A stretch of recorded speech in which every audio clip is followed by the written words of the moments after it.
நீங்க பார்த்துட்டு இருக்கிறது voice of Tamil 24. Like, share and subscribe. Cook with கோமாளியிலிருந்து வெளியேறிய மணிமேகலைக்கு தொடர்ந்து ஆதரவு குவிந்து வரும் நிலையில் தற்போது பிரியங்கா தொடர்ச்சியாக விமர்சிக்கப்பட்டு வருகிறார். தமிழ் சின்னத்திரை ரியாலிட்டி நிகழ்ச்சியில் அதிக ரசிகர்களை கொண்டதென்னவோ குக் வித் கோமாளி தான். ஆனால் இந்த சீசனுக்கு நிறைய நெகட்டிவிட்டி குவிந்து வருகிறது. விஜய் டிவியிலிருந்து மீடியா மேஷன் நிகழ்ச்சி வெளியேறிய பின்னர் பாக்ஸ் ஆஃபீஸ் நிறுவனம் நிகழ்ச்சிக்குள் வந்தது. முதலில் நிகழ்ச்சியின் முக்கிய தூணாக இருந்த வெங்கடேஷ் பட் வெளியேறினார். தொடர்ந்து ஓரிரு வாரங்கள் நிகழ்ச்சி தொடங்கியதும் சரியான காட்சிகள் இல்லை என கூறி நாஞ்சில் விஜயன் இனிமேல் இந்த தயாரிப்பு நிறுவனத்தில் எதிலும் கலந்து கொள்ள மாட்டேன் என கூறி வெளியேறினார். இதைத் தொடர்ந்து நிகழ்ச்சியில் தேவையே இல்லாத கண்டென்ட்டுகள் அதிகம் இடம்பெற்றது. கோமாளிகள் நிறைய நெகட்டிவிட்டியை பரப்பினர். விஜய் டிவி பிரபல தொகுப்பாளினி பிரியங்கா உள்ளே வந்த பின்னர் ஓவராக அடக்குமுறை செய்தார் எனவும் கூறப்பட்டது.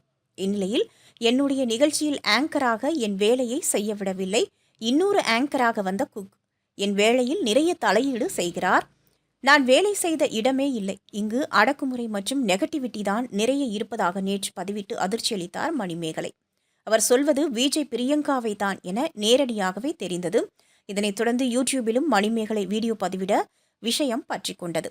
மணிமேகலைக்கு ஆதரவு அதிகரித்து வருகிறது. பிரியங்கா விமர்சிக்கப்பட்டு வருகிறார். விஜய் டிவி ஓரவஞ்சனை செய்வதாகவும் ரசிகர்கள் குற்றம் சாட்டி வருகின்றனர். தன்னுடைய கேரக்டரை பிக்பாஸில் கெடுத்துக் கொண்டது போல மீண்டும் குக் வித் கோமாளியிலும் அதே நிலைக்கு பிரியங்கா தள்ளப்பட்டிருக்கிறார். இதற்கு அவர் தரப்பு எதுவும் பதில் சொல்லுமா என்பதை பொறுத்திருந்துதான் பார்க்க வேண்டும்.